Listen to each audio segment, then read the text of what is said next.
PMC ప్రేక్షకులకు నమస్కారం. శాకాహారి కార్యక్రమానికి సాదర స్వాగతం. శాకాహారం, శాకాహారమే అసలైన ఆహారం. శాకాహారమే మానవ ఆహారం. అందరూ శాకాహారులుగా మారాలి, శాకాహార ప్రచారం చేయాలి అని మనం మన జీవిత లక్ష్యాన్ని చేరుకోవాలి అంటే మన ఆలోచన విధానం సరిగ్గా ఉండాలి. దానిలో భాగమే మనం సరియైన ఆహారం తీసుకోవాలి. మనం ఏదైతే ఆహారం తీసుకుంటామో అలాగే మన వైఖరి, మన ఆలోచనలు కూడా ఉంటాయి. అందుకే పత్రిజీ శాకాహార జగత్ కోసమై ఎంతో ప్రచారం చేస్తూ, ఎన్నో ర్యాలీలు చేస్తూ, ఎంతోమంది పిరమిడ్ మాస్టర్స్ని శాకాహారులుగా మార్చారు. నువ్వు మనిషిగా గుర్తించబడాలి అంటే ధ్యానం చేసినా చేయకపోయినా సరే ఫస్ట్ శాకాహారిగా మారు అని చెప్తుంటారు. అలా ఎంతోమంది పిరమిడ్ మాస్టర్స్ శాకాహారిగా మారి వారు శాకాహార విశిష్టతను తెలియజేస్తూ ర్యాలీలు చేస్తున్నారు. సో దానిలో భాగమే ఈ శాకాహారి కార్యక్రమం. ఈరోజు మనతో శాకాహార విశిష్టతలు తెలియజేయడానికి మనతో ఉన్నారు పివి గురునాథరావు గారు. వారిని అడిగి శాకాహార విశిష్టతలు తీసుకోవడం వలన ఎలాంటి లాభాలు ఉంటాయో తెలుసుకుందాం. నమస్కారం సార్. మీ పరిచయం చేసుకోండి పిఎంసి. నా పేరు పివి గురునాథరావు. నేను 2010 నుంచి మెడిటేషన్లోకి వచ్చాను. అప్పటి నుంచి ఈ శాకాహారము నేను మొదటి నుంచి కూడా శాకాహారనే. శాకాహారం వల్ల ఎన్నో లాభాలు ఉన్నాయి. శాకాహారం తీసుకోవాలి. శాకాహారం ద్వారా మనిషి మాంసాహారం ముట్టుకోకూడదు. సో మరి మీరు శాకాహారిగా ఎప్పుడు మారారు, ఎలా మారారు? నేను మొదటి నుంచి శాకాహారనే మేడం. నేను ఓకే.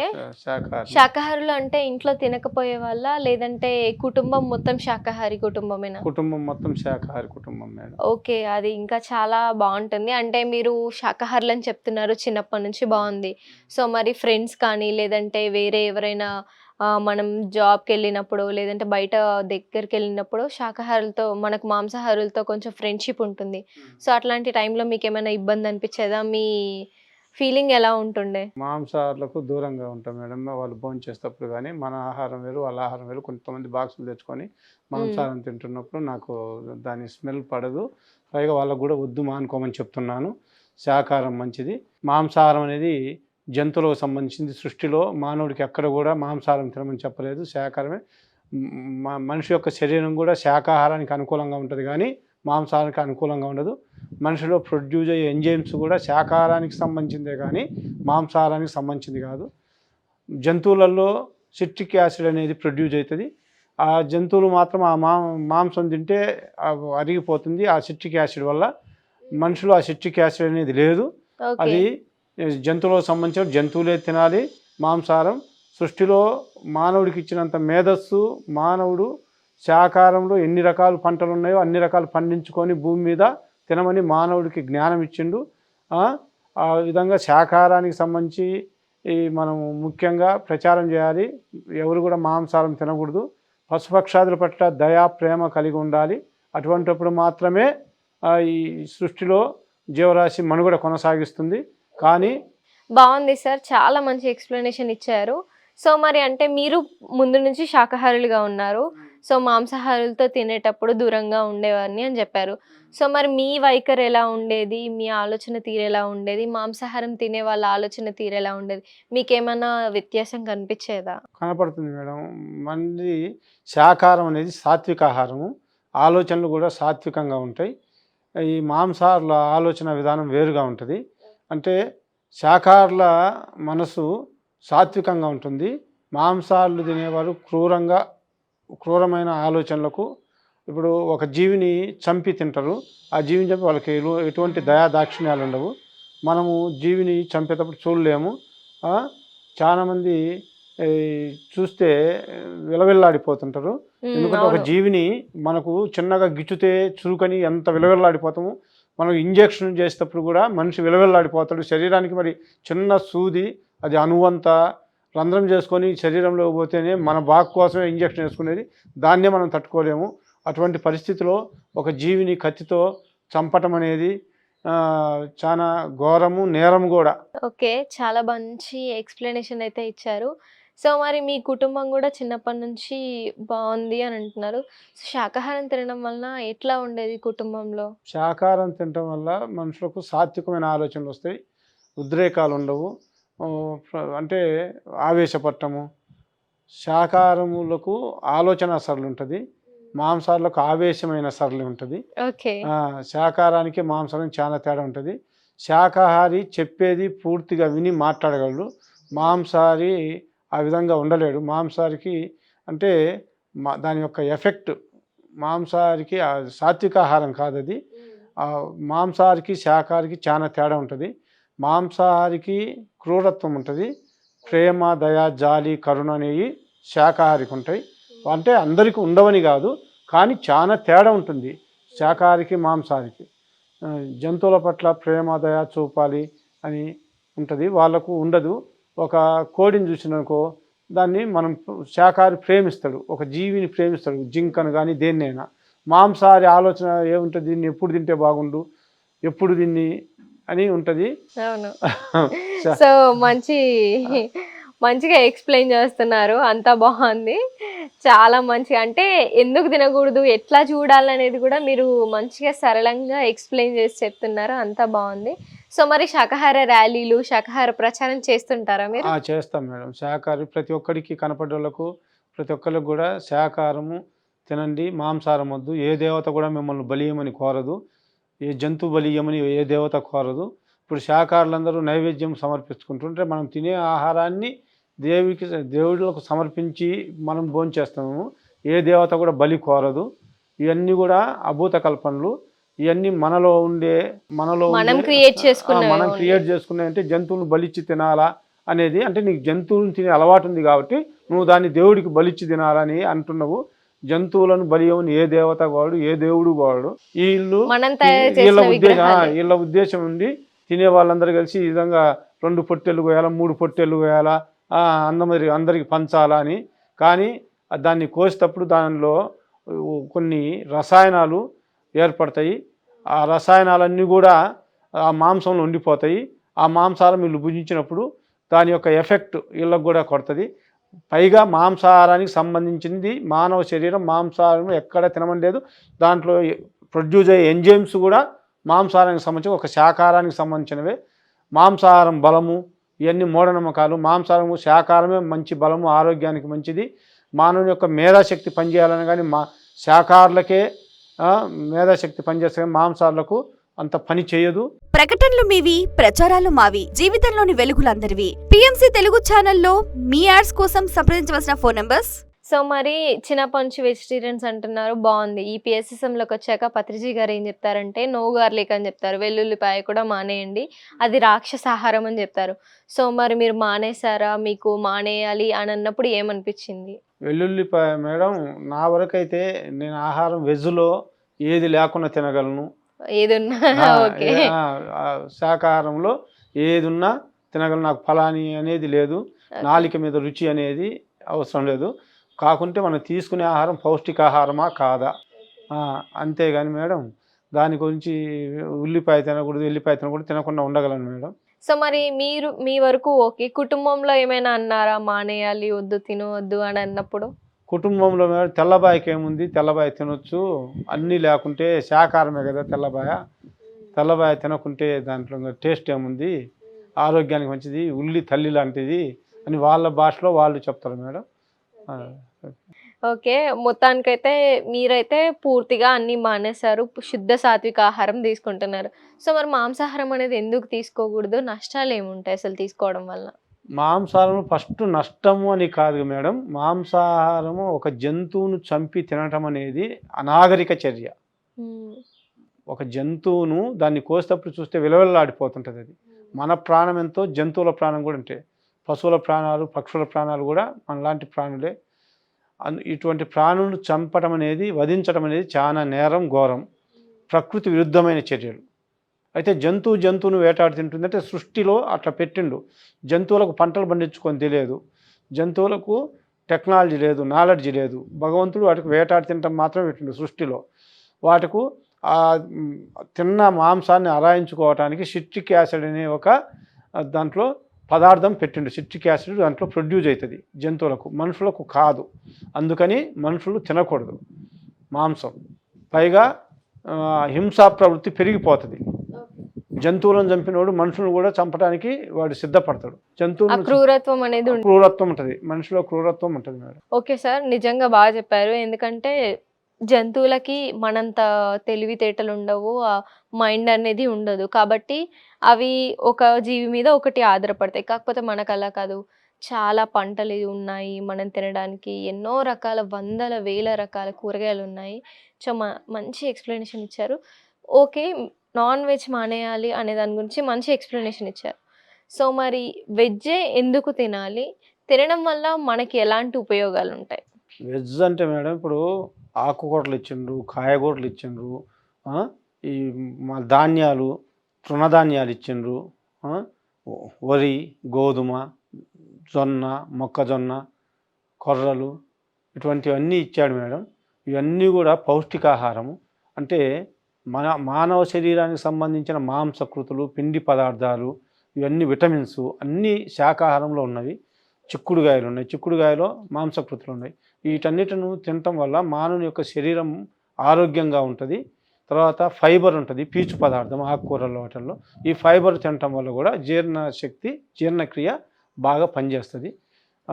అది మేడం. అందుకని శాకాహారమే తినాలి. శాకాహారంలో ఎన్ని రకాలు ఉన్నాయో అన్ని రకాలు కూడా మనకు అనుకూలంగా మలుచుకొని తినచ్చు. టేస్టీగా కావాలంటే టేస్టీగా చేసుకోవచ్చు. ఏ విధంగా ఇప్పుడు అన్ని వీటిలో వాట్సాప్లలో వస్తున్నాయి కాబట్టి, యూట్యూబ్లలో ఈ ఆహారం తెలియనివాడు కూడా ఏ విధంగా చేసుకోవాలి, ఏ విధంగా చేసుకుంటే నూనె గింజలు అన్నీ ఉన్నాయి కదా మేడం. నూనె గింజలు అన్నీ పంటలు పండించుకొని మనకు కావాల్సిన అన్ని మిషనరీ వచ్చింది. అన్నిటిను మనకు కావాల్సిన ఆయిల్ను వాడుకొని మనం పిండి పదార్థాలు తయారు చేసుకోవచ్చు, స్వీట్లు తయారు చేసుకోవచ్చు, హాట్లు తయారు చేసుకోవచ్చు. ఇవన్నీ కూడా మాంసాహారంలో లేవు, శాకాహారంలో ఉన్నాయి. ఈ శాకాహారంలో రుచికరమైన ఆహారాన్ని ఏ విధంగా చేయాలి? ఆహారం తినండి, రుచికరమైన ఆహారాన్ని తినండి, ఆస్వాదిస్తూ తినండి అని మన పత్రిజీ గారు చెప్పింది 100కి 100 నిజం మేడం. అందుకని మనం శాకాహారానికి సంబంధించిన పంటలు పండించుకొని, ఇప్పుడు హార్లిక్స్ ఇటువంటి అన్ని పిల్లలకు బూస్టు ఇవన్నీ కూడా ఈ గోధుమలు వీటితో తయారు చేసే కుర్రలు, ఆరికలు, సాములని ఇట్లా రకరకాల తృణధాన్యాలు ఉన్నాయి. అవన్నీ కూడా మానవ శరీరానికి ఆరోగ్యాన్ని కలుగజేస్తాయి, తర్వాత శక్తినిస్తాయి. మనిషి పుష్టిగా ఉంటాడు. ఆస్వాదిస్తూ తినమని చెప్పిండు శాకాహారాన్ని రుచిగా చేసుకోండి, ఆస్వాదిస్తూ తినండి. అందరూ శాకాహారులుగా మారండి. అందరూ శాకాహారులుగా మారినప్పుడు జీవహింస ఎప్పుడైతే ఉండదో, జంతు బలి ఎప్పుడైతే ఉండదో, ప్రకృతి కూడా మనకు సహకరిస్తుంది. సకాలంలో వర్షాలు పడటం ఇవన్నీ కూడా మనం చేసే అరాచకాల వల్ల కూడా ప్రకృతి మనల్ని బీభత్సం చేస్తుంది. కానీ మనం చేసే చర్యల వల్ల ప్రకృతికి హాని కలిగిస్తున్నాం. వాటి యొక్క మూగజీవాలను చంపేటప్పుడు వాటి యొక్క రొద, వాటి యొక్క బాధ, ఇప్పుడు మన పిల్లోని చిన్న దెబ్బ తగిలితే పిల్లోడితో పాటు మనం కూడా గిలగిల్లాడిపోతాం, విలవిల్లాడిపోతాం. మా పిల్లలకి ఈ విధంగా జరిగింది అని. ఆ బాధ ఎప్పుడు ఆహాకారాలు, ఒక యాక్సిడెంట్ జరిగితే మనిషి యొక్క ఆహాకారాలు చూసి విలవిల్లాడిపోతాం. మరి మనిషిని చూసినప్పుడు ఏ విధంగా యాక్సిడెంట్ జరిగితే విలవిల్లాడిపోయి వాళ్ళ బాధ చూడలేమని ఏడుస్తాడు, దుఃఖపడతాడు మనిషి. ఆ దుఃఖము జంతువులను చంపేటప్పుడు లేదు. జంతువులను చంపేటప్పుడు రాక్షసానందం, అది వదలాలి. మానవుల్లో ఆ నాగరికత వదలాలి. అనాగరికమైన చర్యలు, నాగరికత కాదు, ఈ నాగరికతలో అనాగరికతమైన చర్యలు వదలాలి. అవన్నీ ఎప్పుడైతే పశుపక్షాదులు జంతువులను ప్రేమించినప్పుడు అవన్నీ మన చుట్టూ తిరుగుతూ ఉంటాయి. ఎప్పుడైతే మనలో మంచి ఆలోచనలు, మంచి ఆలోచనలు, ప్రేమ, అనుభూతి ఇవన్నీ కూడా మనం జంతువులను ప్రేమిస్తే, భూతదయ అనేది ఉంటే అవి కూడా మన దగ్గరికి పరిగెత్తుకుంటూ వస్తాయి. అందుకని మనము జంతువులను ప్రేమించాలి. ఈ మధ్య ప్లెడ్జిలో కూడా ఇదివరకు ప్రతిజ్ఞలో భారతదేశం నా మాతృభూమి నేను చెప్తున్నాను కదా, దాంట్లో పశుపక్షాదుల పట్ల దయతో ఉండాలని ప్లెడ్జిలోనే పెట్టిండ్రు. మోడీ గారు ప్రధానమంత్రి అయినాక ప్లెడ్జిలో అది మెన్షన్ చేశారు. ఎందుకు చేసిండ్రు? ఆ విధంగా చిన్నప్పటి నుంచే పశుపక్షాదుల పట్ల దయతో ఉండాలి, వాడు డైలీ ప్రతిజ్ఞ చేస్తుండ్రు. ఆ ప్రతిజ్ఞ చేసినప్పుడు వాడికి ఆడ పడిపోతుంది మనసులో, పశుపక్షాదుల పట్ల దయతో ఉండాలి అని రోజు చెప్పడం వల్ల మేము చెప్తున్నాం, పశుపక్షాదుల పట్ల దయతో ఉండాలి అని పలకటం కాదు. ప్రతిజ్ఞ అంటే ఏంది? ఆ ప్రతిజ్ఞను మనం అనుసరించాలి. ఆచరణలో పెట్టడానికే ఇప్పుడు భారతదేశం అందరూ సహోదరులను ఎందుకంటున్నాము? ఎవరి పట్ల ద్వేషము ఉండకూడదు, అందరిని ప్రేమించాలి, కుల మతాలు ఉండవు, మానవులంతా ఒకటే, మానవ జాతి అంతా ఒకటే అనే ఉద్దేశంతో ఏ విధంగా మనం ప్రతిజ్ఞ చేస్తున్నామో అట్లనే ఈ జంతువులు కూడా పశుపక్షాదుల పట్ల దయతో ఉండాలని పెట్టినాము. మీరు ఎవరు కూడా మాంసాహారం తినకూడదు, ఏ జంతువును హాని కలగకూడదు, ఏ జంతువును చంపకూడదు అని మేము ప్లెడ్జ్తో చెప్పేటప్పుడు నేను పిల్లలకి ఎక్స్ప్లెనేషన్ చేస్తాను మేడం. ప్రకటనలు మీవి, ప్రచారాలు మావి. జీవితంలోని వెలుగులందరివి. పిఎంసి తెలుగు ఛానల్లో మీ యాడ్స్ కోసం సంప్రదించవలసిన ఫోన్ నంబర్స్. ఓకే, సో ఒక టీచర్ గా మీరు మీ పాత్రను పోషిస్తున్నారు. బాగుంది సార్. అయితే పత్రిజీ గారు ఏం చెప్తారంటే, నువ్వు ధ్యానంలోకి రాగానే శాకాహార ప్రచారం చేయు, శాకాహారం గురించి ప్రతి ఒక్కరికి చెప్పు అని అంటూ ఉంటారు. సో మరి మీరు ఎట్లా ప్రచారం చేశారు? అండ్ శాకాహార ర్యాలీస్కి ఏమన్నా పాల్గొన్నారా, లేదంటే ర్యాలీస్ చేశారా? మా శాకాహారం ర్యాలీస్ మార్కాపురంలో పట్టణంలో చేశాం మేడం. ఇక్కడ ఖమ్మం పిరమిడ్ రాజు అని, ఆ ఖమ్మం నుంచి మాస్టర్ వచ్చారు, ఫ్లెక్సీలు అవి తయారు చేసుకొని చేశాం మేడం. కానీ ప్రచారం అనేది పురవీధులలో తిరగటం వల్ల, ప్రచారం చేయటం వల్ల వారు ఏదో వచ్చిండ్రు ప్రచారం చేసుకుంటూ పోతుండని అందరు. కానీ వ్యక్తిగతంగా చెప్పటం వల్ల మారుతారు. స్నేహితులకు, బంధువులకు, తర్వాత మన కొలీగ్స్కు అందరికీ చెప్పటం వల్ల ఇట్లా ధ్యానంలో శాకాహారం ఉండాలి, ధ్యానం చేయాలి. అప్పుడు మనం నాడీ మండలం శుద్ధి అవుతుంది, ఎటువంటి జబ్బులు రావు, వ్యాధులు రావు. వ్యాధి వచ్చి నివారించడం కంటే వ్యాధి నిరోధం మేలు అని ప్రతి ఒక్కరికి కూడా ఇండివిజువల్గా బస్సులలో, రైళ్లల్లో ప్రయాణం చేసేటప్పుడు కూడా మనం ప్రచారం చేయటం వల్ల చాలా లాభాలు ఉంటాయి. ఆసక్తిగా వింటారు. ఎక్కడో ఊరికే ర్యాలీ పోతుంటే ఊరికే ఏదో ర్యాలీ పోతుంది అనుకుంటారు, కానీ మనం పర్సనల్గా చెప్పినట్టు ఉండదు. అందుకని ప్రతి ఒక్కరికి కూడా పర్సనల్గా ఇది మంచి పద్ధతి కాదు, శాకాహారం తినండి, మాంసాహారం మంచి కాదు, అనేక వ్యాధుల బారిన పడతారు. పశుపక్షాదులను తినటం వల్ల అనేక వ్యాధులు వస్తాయి. మన మానవ శరీర నిర్మాణంలో ఎక్కడ మాంసానికి అనువుగా లేదు, డైజెషన్ అనేది కాదు. కానీ నాలుక మీద రుచి కోసం మీరు తింటున్నారు మాంసం అని. యాక్చువల్గా శాకాహారం తిన్నాక మాంసాహారం వదిలేశాక తినమంటే కూడా తినరు. దాని మీద అసహ్యం వేస్తుంది. అసహ్యం అంటే తిండి పరంగా కాదు, ఒక జంతువును చంపడం ఎంత మహాపాపము అనేది తెలుస్తుంది. నేను ఇందాక చెప్పాను మేడం, ఒక యాక్సిడెంట్ జరిగితే మనుషులు ఏ విధంగా చనిపోతుంటే అప్పుడు ఎంత ఘోరం అని అనుకుంటాము. మరి వందల జీవాలను చంపుతున్నప్పుడు అదే అనిపించదా మనకు?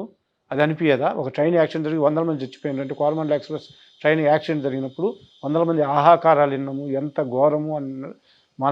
మనం జీవం ఉంది మనలో, మనం ఎంత ఘోరం అనుకుంటున్నామో అవి కూడా వందల జీవరాశులను చంపుతున్నారు. అవన్నీ మానుకుంటే మంచిది. కానీ ఫస్ట్ నుంచి వస్తున్నది ఆచారము, ఫస్ట్ నుంచి కూడా అనాగరికమైన ఆచారం. అది నాగరికమైన ఆచారాలను మనం ప్రవేశపెట్టాలా. ఎప్పుడూ ఉన్నది కంటిన్యూ చేయటం వల్ల ప్రయోజనం లేదు. అది చెడుని తెలుసుకున్నాం కాబట్టి చెడును వదిలేసి మంచిని మనం స్వీకరించాలా అని చెప్పడం జరుగుతుంది మేడం, నాకు తెలిసిన. ఓకే, బాగుంది సార్. సో మరి ఎగ్ అనేది చాలా మంది శాకాహారం అనుకుంటున్నారు. సో మరి మీ దృష్టిలో చిన్నప్పటి నుంచి వెజిటేరియన్ అంటున్నారు, ఎగ్ అనేది శాకాహారమా మాంసాహారమా?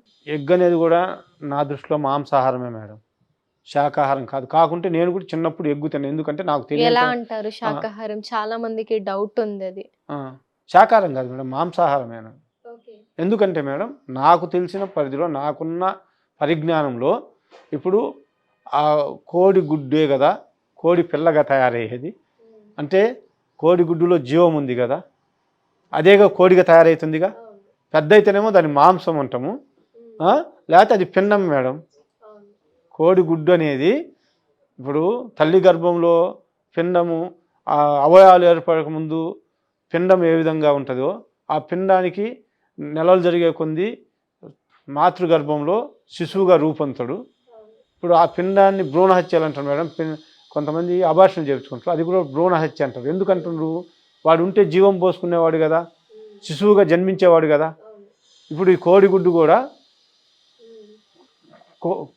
కూడా అది పిండంతో సమానం మేడం. అది జీవం పోసుకుంటే అది కోడి అవుతుంది కదా, కోడి పిల్ల అవుతుంది. కోడి పిల్ల కోడిగా మారుతుంది కదా, అదే మేడం, ప్రాణం వస్తుంది కదా. కోడి పిల్ల కోడిగా తయారవుతుంది కదా. అప్పుడు అది నా దృష్టిలో అది మాంసాహారమే. ఓకే సార్, మంచి ఎక్స్ప్లెనేషన్, బాగుంది. సో మరి జంతు బలులు జరుగుతున్నాయి, ఎన్ని జంతు బలులు జరుగుతున్నాయో ఒక రోజులో మనం అసలు గెస్ కూడా చేయలేం, అన్ని జంతు బలులు జరుగుతున్నాయి. సో ఈ జంతు బలుల వలన పర్యావరణానికి ఎట్లాంటి హాని జరుగుతుంది? సో ఆ పర్యావరణాన్ని మనం ఎలా రక్షించవచ్చు? మానవుని యొక్క మనుగడ కొనసాగాలంటే మనము మాంసాహారం వద్దని చెప్పాలి. మాంసాహారం వద్దని ఎప్పుడైతే మానిపించినామో జంతు బలులు ఆటోమేటిక్గా ఆగిపోతాయి. దానివల్ల పర్యావరణానికి ఇప్పుడు అల్లూరు పోలరం ఉంది మార్కాపురం దగ్గర, ఆదివారం వచ్చే వరకు కొన్ని వందల కోళ్ళను కోస్తుంటారు. ఆడ అంతా పొట్టేళ్ళను కోయటం, మేకలను కోయటం ఇవన్నీ చేస్తుంటారు. పర్యావరణానికి హాని అంటే వాటి యొక్క ఆర్తనాదాలే మన సమాజం మనుగడకు హాని మేడం. అవి కోసేటప్పుడు అవి ఆర్తనాదాలు చేస్తారు. సో మరి వాటిని ఎట్లా మనం తగ్గించవచ్చు అంటారు? ప్రచారం ద్వారా కొంతమంది రూట్స్ ఉంటారు, మూర్ఖంగా వ్యవహరిస్తారు. నువ్వు చెప్పేది ఏంది, నేను కొంతమంది చెప్తున్నారు అందరూ తింటే శాకాహారం, అందరూ శాకాహారులు అయితే మనం పండించే పంట సరిపోతుందా? అందరూ శాకాహారులుగా మారితే పండించే పంట సరిపోతుందా? ఇది తినబట్టే మనకి సరిపోతుండయి, లేకపోతే ఆహారం కొరత ఏర్పడేది అంటుండే. ఎన్ని అవాస్తవాలు మేడం. కావాల్సినంత కొన్ని వేల లక్షల హెక్టార్లు నిరుపయోగం ఉంది భూమి. ఇప్పుడు మనకు అందరికీ ఆహారం కావాలా, ఈ మాంసాహారం కూడా ఆహారం కావాలంటే హైబ్రిడ్ సీడ్స్ వచ్చినాయి, అధిక దిగుబడి వంగడాలు వచ్చినాయి. అధికబడి దిగుబడి వంగడాల ద్వారా ఆహార ఉత్పత్తులు పెంచుకోవచ్చు. సాగులో లేని కొన్ని లక్షల హెక్టార్ల భూమిని సాగులోకి తీసుకురావడం ద్వారా ఆహారాన్ని ఉత్పత్తి చేసుకోవచ్చు. ఆహారాన్ని ఉత్పత్తి చేయడానికి మానవ శరీరం శ్రమ చేయాలి అనేది ఉంది.